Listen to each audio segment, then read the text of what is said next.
standings, leading the Patriots back to the playoffs. Are you putting that in pen or pencil? I love the idea of the quill, like George Washington writing to Martha.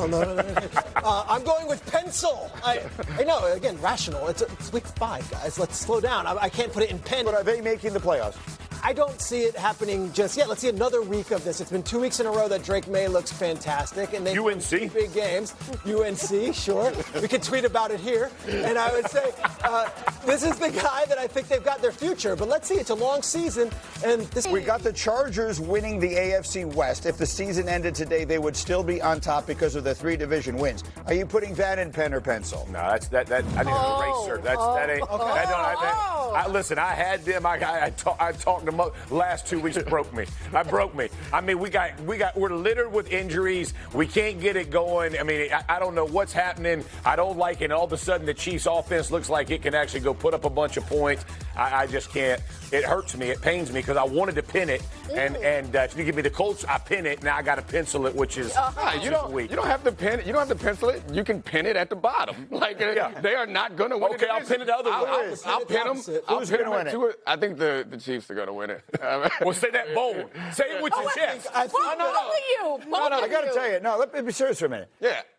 That Denver. come on now. That game that Denver played against the Eagles last week. Impressive. And you look at the games they've lost this year and how easily they could/should have Colts won and them. Chargers, weird games. Yeah. If you're looking at like a coach-quarterback combination that is working a team in this direction, you have to be outstanding at something. Their defense is genuinely outstanding with those pass rushers.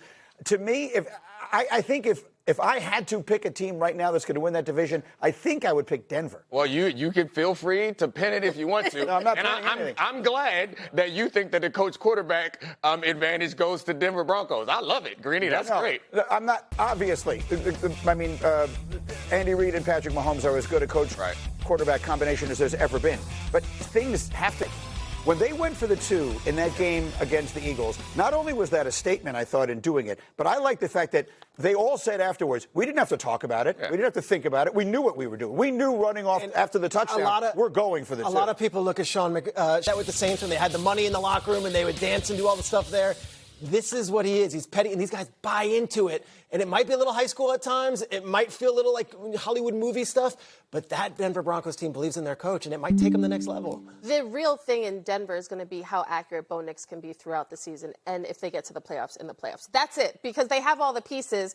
When he is accurate, they're money. When he's sailing balls and he's not hitting guys, then their offense starts to scuffle. I don't want to turn it back to the Eagles conversation, but I think the Broncos defense is a good example of what we see when we see the Eagles. The Broncos defense is incredibly talented. They're so talented that they only have to do one thing, but they don't. They do multiple things with all that talent. And I think that's what takes them to the next level, which makes them a really attractive team. And to circle it all the way back to where this was intended to go, if the season ended today, the Kansas City Chiefs, who have been in every Super Bowl, it feels like, since I was in high school, would not be in the playoffs. Are we putting in pen that they will make the playoffs? Would you be willing to write in? Absolutely. Chiefs will be there. They will be in the playoffs. They will be in the playoffs. This is too good of a football team to not make the playoffs. Here's the difference between when we're talking on these shows. I look at them through the lens the same way the Eagles as winning a Super Bowl. Not making the playoffs. Yeah. They're going to make the playoffs. Mm-hmm. And let me tell you, ain't nobody want to face them come playoff time, right? So it's a different mentality. We are judging them on a different standard than everybody else. Even the Broncos, as exciting as you would be to make the playoffs, that's exciting. That's not exciting for the Chiefs. They will make the playoffs. They will be explosive. They're going to add Rice. They're getting things back. They played physical against Jacksonville, who's a very good defense. They're going to be good. I just want to petition for the change the feature to blood or pencil. I just put it in pen. You got to really you got to feel it. Yeah. And just for the record, they will get Rashee Rice back after one more game. That game is against the Lions. So I'm not suggesting they can't win that, but 2-4 is not an easy spot to start crawling your way out of. Okay, we'll leave that there for the moment. I want to get some college football questions to my draft partner, Louis Riddick, because I like cheating and getting ahead on some of these quarterbacks that we'll be talking about at the end of April when we're all together in Pittsburgh. And let's talk about Arch Manning. The world watched Texas. You did the game. Yeah. And he got them back in that football game in an ideal environment, and it was hostile now. It was loud. Florida is for real. Florida is now healthy. Their quarterback is healthy. You're going to see Florida. They go down to Texas A&M this week. Florida may go on a little bit of a run and have everybody going, hey, maybe Billy Napier can coach. Arch Manning's going to be just fine. I'm going to jump to the next quarterback here, so we'll keep it moving. When this season began, there was all this talk about Penn State finally having a championship team. Yeah. And a big part of the reason was their quarterback, Drew Aller. Things have obviously taken a turn. What does all that mean for him? Is he falling out of the first round conversation? Yeah, potentially, because you're seeing some guys really heat up. I mean, there are some guys at the top of the draft, Greeny, that we'll be talking about in Pittsburgh who right now look like they're playing faster, playing with more confidence, throwing the football with better accuracy, leading their football teams to quality wins and not losing to teams like UCLA, who absolutely, Penn State, when you look at them roster for roster, should be running out of the Rose Bowl.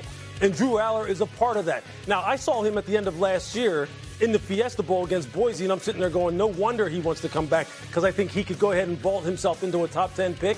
He just doesn't look the same this year. He doesn't look like he's playing with the same confidence. And if he keeps looking like that, scouts, without a doubt, are going to move him down. All right, then one more for you. And you know, we just did a feature, pen or pencil. Yeah. Every week this may change, but if it was all over right now and you were picking the number one quarterback in the class, who would it be? Of the guys that I have seen, whether it be in person or on tape, it'd be Dante Moore from Oregon.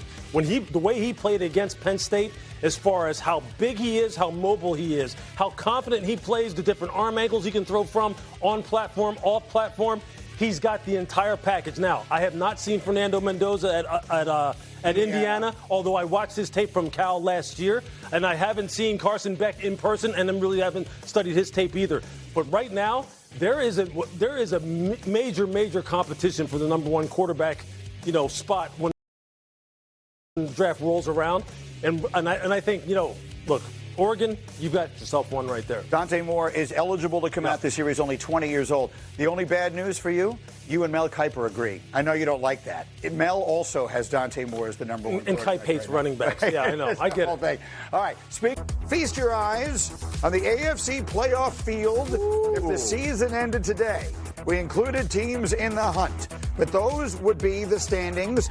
Jeffrey, your Indianapolis Colts would have the 1 seed and the bye. Yes, they would. If the season ended today. So we're going to ask if these things should be placed in pen or pencil. Kmart, Indy is the 1 seed. Are you putting that in pen or pencil? Oh, Greeny, I'm going to write that in pencil. You know why? Remember last week when I said the Jags could actually win the division and you were like, oh, that's crazy, and then they beat the Chiefs? And today, I actually think the Bills, like some of these other teams, will start playing better and actually move up. So it's a perfectly rational perspective. It is rational. I get it. They're 4-1. They're great. 46 drives, 17 offensive touchdowns, only 7 punts. I get it. But if you're going to ask me to write something in pen, I need a little bit more than pen. Sharpie? You're putting it in Sharpie? Pin that thing in. Pin back to your world. You think about this football team. They are balanced. Jonathan Taylor, he could be in the MVP conversation. Write it in blood. I don't need no pen in. Put it in, baby. Let's go, Colts. Let's be open. Getting the bye. It's all going through Naptown. Next one. Peter Schrager. Drake Maye, according to the King of Quarterbacks who were once upon a time number 1.